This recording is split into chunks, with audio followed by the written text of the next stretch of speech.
Next, we are going to dive into AI-driven QE and how AI is accelerating the QA transformation. And to speak about it, we have an expert, Sudhir Joshi. He's the VP Alliances and Channels at LambdaTest. So with your applause, please welcome onto the stage, Sudhir. Thank you.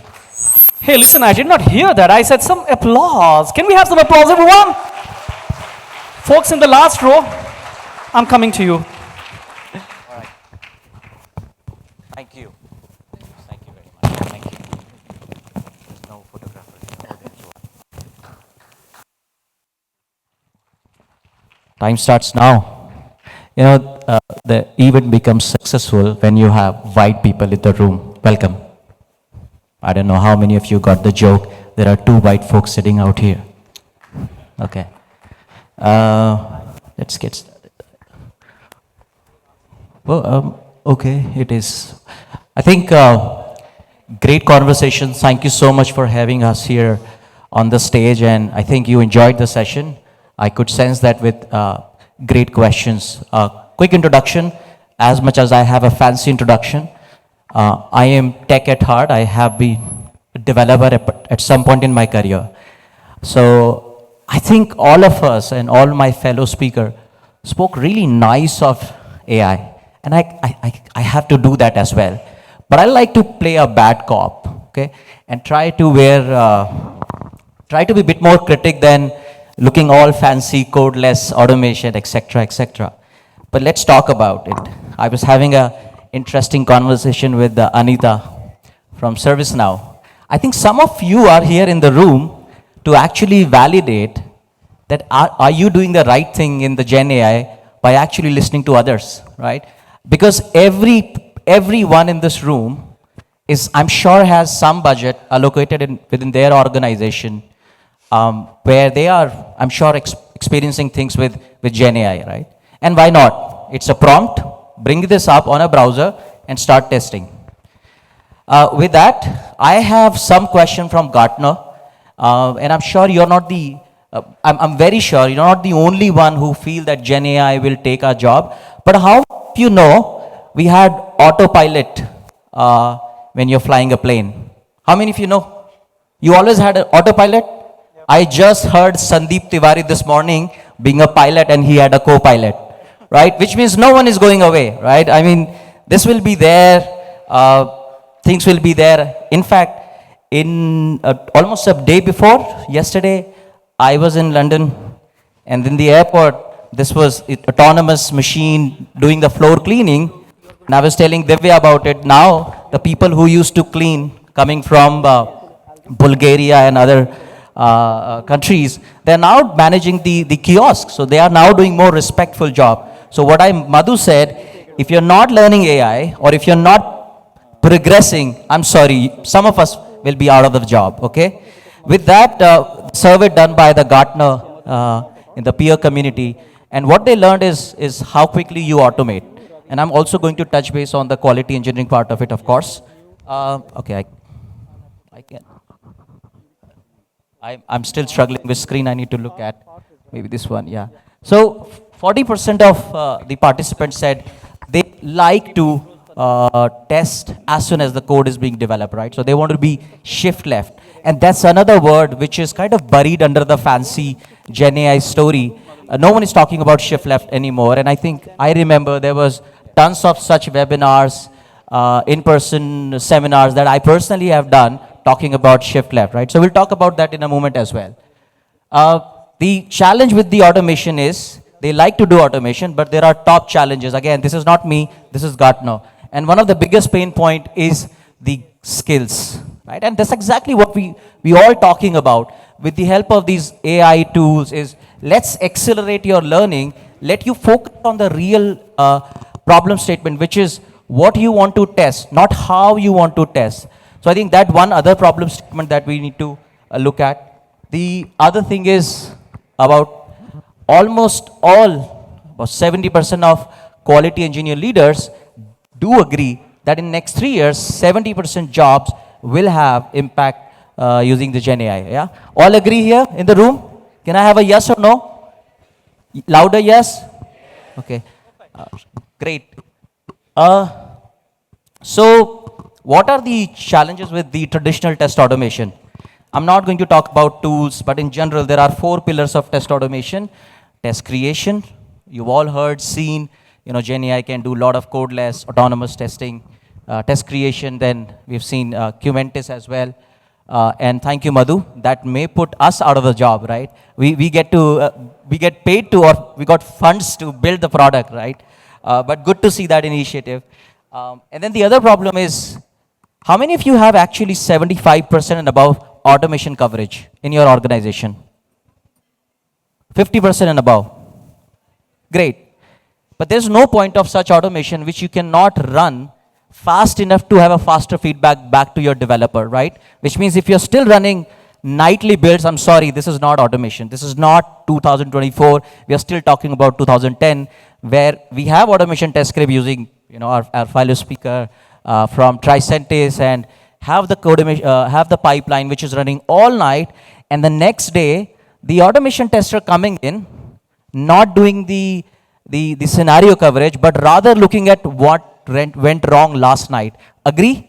Yeah? So about 80% of the time spent in debugging, triaging. And that's another problem statement in the lack of test insights. The third statement, or last statement rather, which no one spoke about, thank you for bringing this up. No one spoke about is the test data.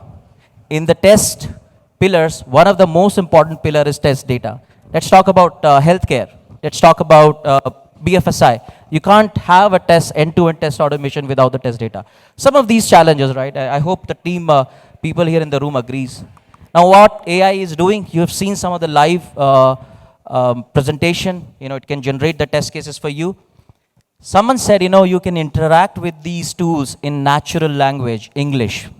I disagree, politely disagree, by the way. And I said, I'll be wearing the bad cop's cap, so please bear with me. Natural language is Japanese. Natural language is any native language that every country is speaking.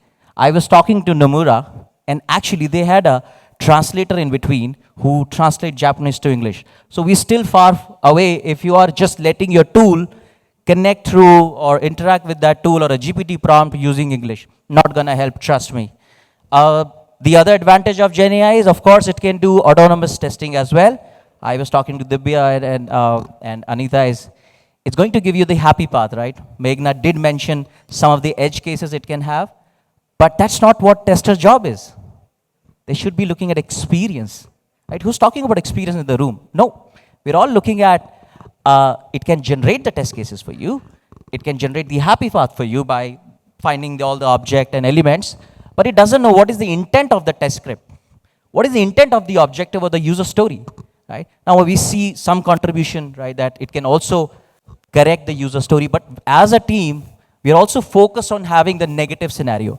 One of the advantages, of course, it creates the happy path for you, but it does miss the negative testing part of the capability. Other advantage is GenAI can help you be non-proprietary, which means if I have some of my fellow speakers here and their product, they may tie into proprietary tool, right? And I can't get, just in case if anything, if I want to experiment something new, I can't do that.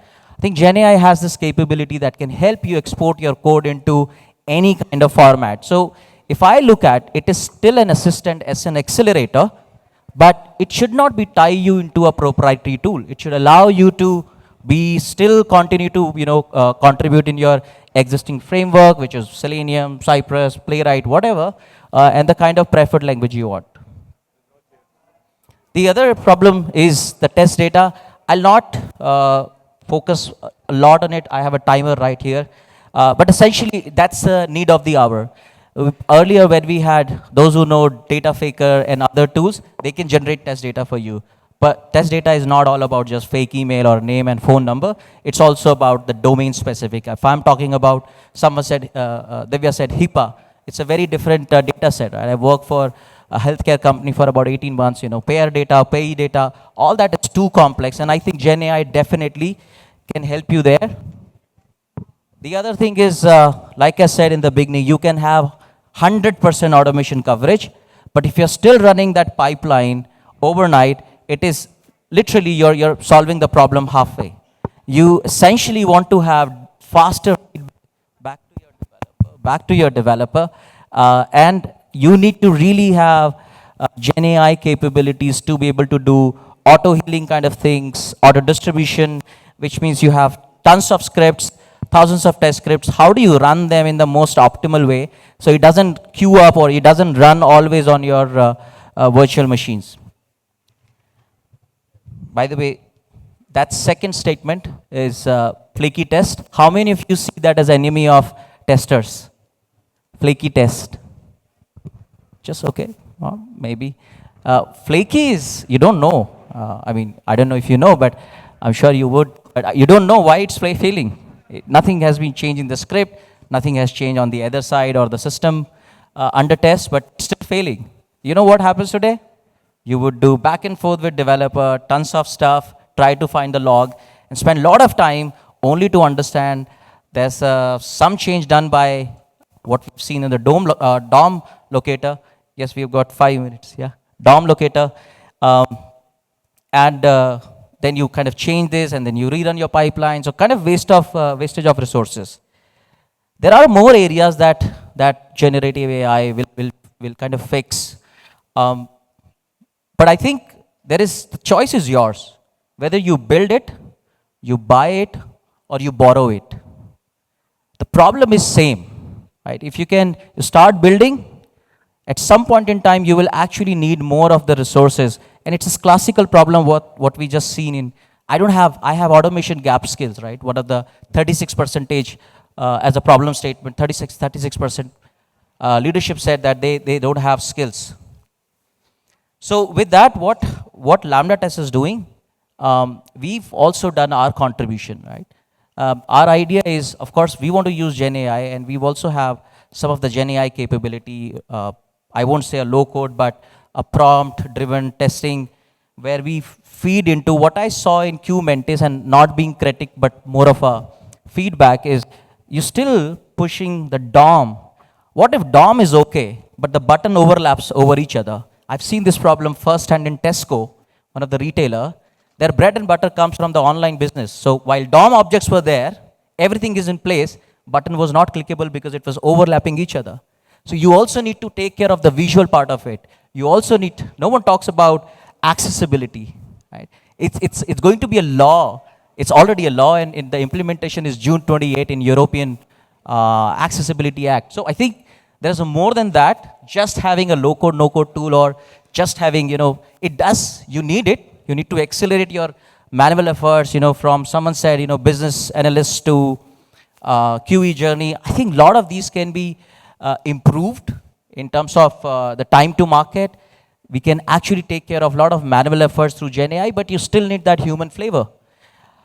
So what LambdaTest is doing, we do have, I hate to call it, a AI assistant, and love to show you how this can actually, a lady in the room said, why you're even feeding the user story into it can actually have, it's an agent which can pick your user story from Jira, and knows the intent, knows the object, and will run the test script, generate the test scripts automatically for you, right? And there's also an interactive way where you want to do, your BA wants to do, that these are the 20% feature I want to test, and I can create about 80%.